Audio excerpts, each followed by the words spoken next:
These days, our cell phones are attached at our hips. For most people, it's the first thing we look at in the morning, the last thing we look at before we go to bed. So, in our poll, we want to know, how many hours a day do you spend on your phone on a scale from 2 hours to 10 hours a day? Oh. Grab those phones right now and go to 13wmaz.com/vote. And be sure you're counting the time it takes to vote on our app. Now, are the dings, beeps, and buzzes bad for our brains? Chelsea Beinfor explains how constant communication and social media scrolling affects our behavior.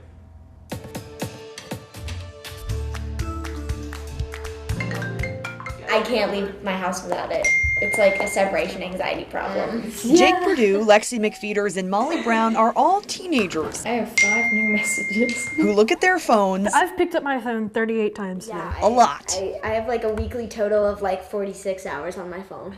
But what do the constant notifications, That's my mom, sorry, and hours of screen scrolling do to you? So it changes your behavior. Dr. Sarah Graff is a psychiatry resident at Coliseum Medical Center who previously worked in technology development. You get rewarded every time you check your phone with a notification, or you see that somebody liked your photo, and it's a little release of dopamine in the brain. But the digital age could be changing the way our brains are wired too. Yeah, that right there is a goldfish. And according to Microsoft, your attention span is now shorter than his. The tech corporation found between the year 2000 and 2015, the average human attention span dropped from 12 to 8 seconds. And just like shorter attention spans, a lack of digital likes may create shorter periods of happiness. I get jealous of other people because I'm like, oh, they have so many likes on everything. Unfortunately, children are associating likes with approval or their self-worth. If I spend too much time on it, I'll see my moods drop a lot more, or I'll be more moody or kind of mean. And it's not just self-esteem. Constant phone usage affects our sleep too. My brain is set to like, oh, I need to go on my phone. Like as soon as I wake up, it's like my phone. So before I go to sleep, it's like, what's all going on now? And Dr. Graff says that's not great. Blue light that's emitted from the phone is known to keep us awake.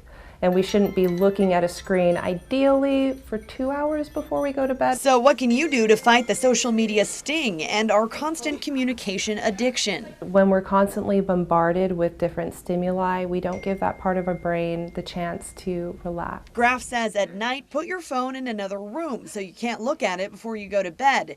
And go back to using an old-fashioned alarm clock. You can also turn off notifications for apps in your phone's settings or set time limits. I have time limits on my apps. And if you're like these kids, those tips might just be a good idea. In Macon, It's like addictive. Chelsea Beinfor, 13 WMAZ News. So how much time do you think you spend on your phone? I'm not, of course, I'm a lot older too, Yeah. so I didn't grow up with it. So, I mean, you know, I check periodically, but Yeah. I'm not on it all the time. Yeah, me too. I think probably, I mean, we took a look, let's see.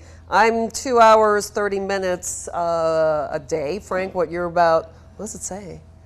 0 minutes a day?